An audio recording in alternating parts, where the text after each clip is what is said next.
Eng yaxshi golimmi?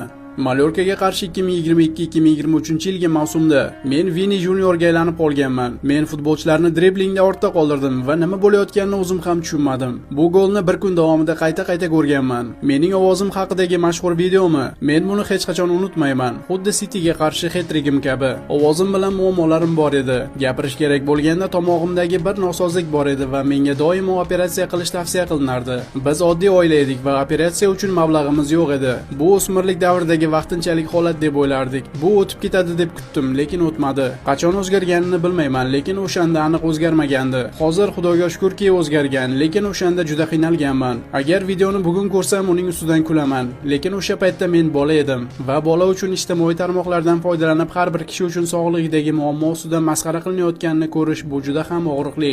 Bu meni ko'p yillar davomida guruhda yoki tanimagan odamlarim bilan gaplashishdan to'xtatdi. Chunki ovozimning chegaralarini bilardim. O'zim juda xijolat